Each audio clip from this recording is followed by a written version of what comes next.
Bonjour, bonjour, bonjour, peuple de Dieu, peuple béni de Dieu. Que la grâce et le bonheur soient votre partage ce matin au nom puissant de Jésus-Christ. Je prie que Dieu d'Israël, le Dieu d'Abraham, Dieu d'Isaac, Dieu d'Israël, te visite à l'endroit de ton besoin et qu'il te bénisse en abondance au nom puissant de Jésus-Christ. Aujourd'hui encore, je viens par cette vidéo nous exhorter sur un point très important, un point très capital pour nous et pour notre vie. Ce matin, je viens encore nous parler. Dans la Bible, quand nous lisons Esther, le chapitre 3 et le chapitre 4, on nous parle de l'histoire d'un certain homme qui s'appelle Aman. Et Aman, on raconte son histoire, on dit que c'était un homme très aimé par le roi, qui a été élevé, et le roi l'a fait élever en dignité, et puis il était bien, il était tranquille, il avait sa position. Et à côté, nous avons quelqu'un comme Mardoché, qui était juste à la porte du palais. C'est un homme qui était là, en réalité qui n'a pas de poste, et qui ne fait rien, qui est là, oisif. Son travail, c'est de venir s'arrêter à la porte du roi. Et puis, bon, il est là. Et Aman est nommé Premier ministre. Mais malgré le fait que Aman soit dans sa position, la Bible dit qu'à chaque fois que Aman passait, les gens se mettaient à genoux pour saluer Aman. Et Mardoché, qui est quelqu'un qui a été bien éduqué, qui a reçu une éducation spirituelle et physique, une éducation de maison tranquille, Mardoché comprend que le fait de s'agenouiller devant un être humain comme lui, c'est une forme d'adoration. Donc Mardoché refuse de s'aligner.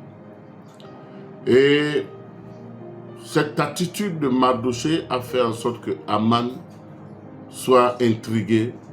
Il rentre en lui-même, il est en colère, il ne sait pas quoi faire. Parce qu'il y a quelqu'un dehors, en apparence, qui ne fait rien, qui n'a rien, mais qui refuse de se soumettre à cette règle qui était non écrite. Et à la fin, Aman fait en sorte que la règle soit maintenant écrite pour voir si Mardoché va continuer à résister dans sa position, à résister de s'agenouiller devant Aman. Qu'est-ce qui se passe? Malgré le décret, Mardoché refuse de s'agenouiller. Et Aman appelle les scribes, il appelle toutes les personnes qu'il veut, et il va voir le roi, il concocte un plan pour détruire Mardoché et toute sa famille. Par jalousie, Aman veut détruire Mardoché. Cette histoire a quoi à voir avec nous? Aujourd'hui, nous vivons dans un monde réel, physique, et en même temps spirituel. Il y a des gens, parce que tu refuses de t'aligner, tu deviens leur ennemi. Il y a des gens, parce que tu refuses de leur donner l'honneur qu'ils veulent, tu deviens son ennemi. Parce que tu refuses de faire comme les autres, tu deviens son ennemi. Il ne t'attaque pas parce que tu convoites son trône. Il ne t'attaque pas parce que c'est sa position que tu veux. Non, il t'attaque parce qu'il n'arrive pas à te dompter, à te dominer. Il n'arrive pas à te soumettre à sa volonté. Il y a des gens en apparence, ils n'ont rien. En apparence, ils ne sont rien. Mais spirituellement, ce sont des gens posés. Donc, Aman savait que Mardoché ne s'aligne pas parce que Mardoché avait une éducation tout autre. D'où Aman, dans toute sa colère, rentre maintenant dans des systèmes diaboliques pour détruire Mardoché.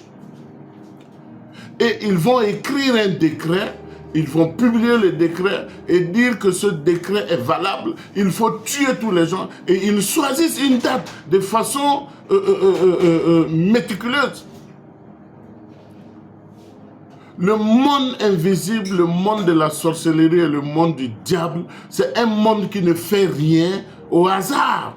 Quand ils veulent poser un acte, ils vont prendre le temps d'aller s'asseoir, d'étudier les temps, les événements, les dates et choisir la bonne période propice à leurs activités. J'aimerais dire à quelqu'un aujourd'hui, il y a des situations que tu vis, pas parce que tu... Non, mais tout simplement parce qu'on n'arrive pas à te dompter. Tout simplement parce qu'on n'arrive pas à avoir la même mise sur toi. Tout simplement parce qu'on n'arrive pas à te contrôler de façon spirituelle. Et ils vont faire ce décret pour exterminer, pour détruire et faire périr tous les Juifs parce qu'il ne faut pas qu'ils vivent. Je ne sais pas quel décret a été rédigé en ce qui te concerne. Je ne sais pas qu'est-ce que les gens ont écrit dans le monde occulte. Je ne sais pas quelle date ils ont choisi pour te détruire, pour te briser, pour te casser. Mais je te dis ce matin, il y a une solution. Il y a une porte. Il y a une issue favorable. Mardochée, quand il a su qu'il y a un complot contre lui, contre tout ce que... Qu'est-ce qu'il a fait? Il a réuni les Juifs, y compris Esther elle-même qui était la reine. Et ils sont rentrés dans un travail spirituel. Ils sont rentrés dans un combat spirituel. C'est bizarre d'entendre des hommes de Dieu, des pasteurs dire, des chrétiens dire que non, quand tu as Jésus, tu n'as plus besoin de combattre. La vie du chrétien, Paul dit dans le livre d'Éphésiens que nous sommes des soldats. Et il a décrit l'armure que le chrétien doit avoir en tant que soldat.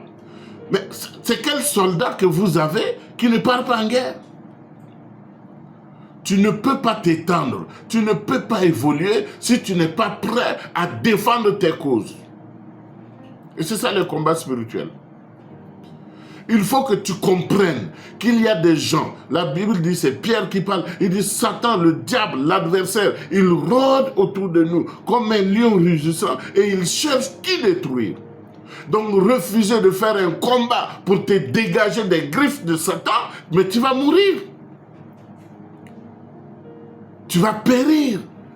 Et la Bible dit quoi? Mon peuple périt faute de connaissance. Donc, parce que tu ne veux pas réfléchir, tu ne veux pas être transformé, tu ne veux pas que tes pensées, ta façon de voir les choses soit transformée, alors tu seras victime. L'autre côté là-bas, ils ne dorment pas. On ne remporte pas une victoire sans remporter cette victoire de façon spirituelle. Mardochée a compris cela. Esther a compris cela. Ils sont rentrés dans des prières stratégiques pour renverser la donne en leur propre faveur. Des sorciers vont faire des incantations jour et nuit pour t'envoûter, pour t'enchanter. Nous avons le cas de Balaam, que Balak est allé embaucher. Balak est allé payer les services de Balaam pour maudire Israël. Or, Israël appartient à Dieu. Mardochée, c'est un fils de Dieu. Il serait resté tranquille assis, il va dire que je suis un juif, moi de toute façon, rien ne peut m'arriver. Mais il mourrait. Enfant de Dieu, comprends qu'il y a un temps pour des combats. Il y a un temps pour la guerre. Il faut que tu te lèves et que tu intensifies les flèches que tu envoies. Tu intensifies les coups pour abattre ton ennemi. La Bible dit que David a tué Goliath. Mais David est allé décapiter Goliath. Il y a des chrétiens, les mêmes combats reviennent dans vos vies parce que vous ne finissez pas vos combats. Vous ne finissez pas vos travaux spirituels. Un combat spirituel, il faut l'amener jusqu'au bout, jusqu'à la victoire finale. Quand David a coupé la tête de Goliath, la Bible dit que maintenant le géant est mort. Quelle est la différence entre Goliath est mort et le géant est mort? Parce que Goliath, si on ne l'avait pas décapité, il serait resté un esprit. Un géant, de façon spirituelle, qui va venir fatiguer les enfants d'Israël. Mais il fallait qu'on le décapite. Quand tu mènes un combat spirituel, va jusqu'au bout. Et Esther et Mardoché ont compris cela. Et ils sont rentrés dans la prière. Ils ont demandé la conduite à tenir au Saint-Esprit. Et le Saint-Esprit les a révélé quoi faire. Et quand ils ont prié, Dieu a inspiré Esther. Et Esther est allée voir le roi. Et la donne a changé. Le roi a dit, un décret qui est écrit ne peut être révoqué. Mais le roi a laissé une porte ouverte. Il a dit que dans ce cas, il faut que vous-même vous écrivez un autre décret. Quel est le décret qui a été rédigé, signé, tamponné contre ta vie? Il faut que tu te lèves et que tu écrives aussi l'histoire de ta vie. Tu écrives aussi un décret te concernant. Nous sommes dans des lois de décret contre décret. Ordonnance contre ordonnance, écriture contre écriture. Quand Satan attaque Jésus, il vient avec les écritures, mais Jésus répond avec les écritures. Faites vos combats spirituels de façon noble, de façon correcte, et vous gagnerez la victoire pour toujours. S'il y a un décret qui dit que tu dois rester pauvre à vie, ce décret, tu l'annules en écrivant un autre décret qui dit que tu as été béni de toutes sortes de bénédictions dans les lieux célestes et tu les ramènes sur la terre de façon visible. S'il y a un décret qui dit que tu dois mourir à 30 ans, tu écris un autre décret parce que Christ a payé à la croix et Christ t'a donné la vie. Et ce décret dit que tu as la vie éternelle, tu as la vie en abondance et que tu vivras longtemps. D'ailleurs, qu'est-ce que la Bible dit? Il dit le plus jeune qui mourra parmi vous aura 100 ans. Donc il n'y a pas de décret de mort prématurée qui peut prévaloir dans ta vie. Lève-toi, vois ta vie. Qu'est-ce qui a été écrit de façon néfaste contre ma vie? Qu'est-ce qui a été écrit? Qu'est-ce qui a été signé? Quelle est cette écriture qui me réclame? Et tu réécris l'histoire de ta vie. Tu réécris un décret en ta faveur. Tu réécris un décret en ta faveur et en faveur de tes enfants, en faveur de ta famille, en faveur de ta descendance. Il n'y a qu'un décret pour annuler un décret. Quelle est l'écriture qui te réclame? Jésus dit, il dit, le Fils de l'homme est venu et il s'en ira comme il est écrit. Qu'est-ce qui a été écrit contre toi? Qu'est-ce qui a été écrit? Dieu dit que je connais ta vie. Avant que Jérémie ne soit dans le ventre de sa mère, Dieu le connaissait et Dieu avait établi. Et qu'est-ce que David dit? Il dit, tu connais tous les jours de ma vie et tout était écrit. Comment tu peux vivre avec la bénédiction de Dieu sur ta vie et tu vis une vie de malheur, une vie médiocre, une vie vraiment vile qui ne te ressemble pas?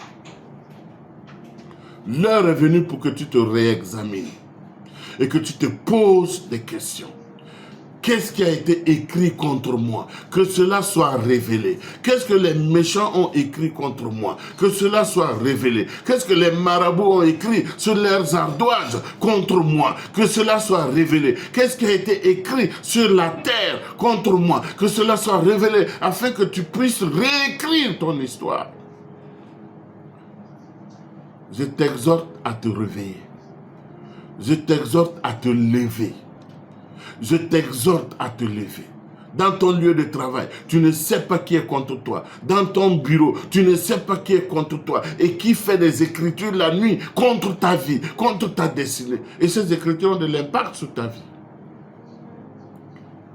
La Bible dit qu'Israël était dans la désolation quand ils ont entendu qu'il y avait un décret contre leur vie.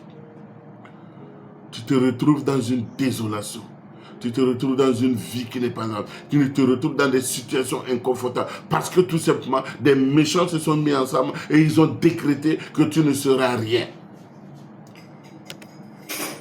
Ce matin, je dis par la grâce et la puissance du Saint-Esprit, que tout décret écrit contre toi est nul et non avenu. Toute ordonnance rédigée contre toi, il y a une autre ordonnance qui dit que tu es la tête et non la queue. Tu es en haut et non en bas. Tu es béni dans ta maison, tu es béni hors de ta maison. Tu es béni sur la route, tu es béni dans ton lieu de travail, tu es béni dans tout ce que tu fais. C'est le décret que Dieu a écrit pour ta vie.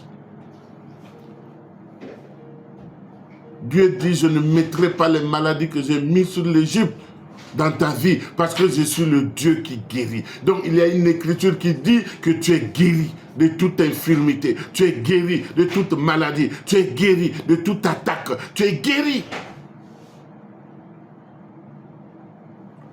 Réexamine-toi, rentre dans ta propre vie et revois ce qui ne marche pas.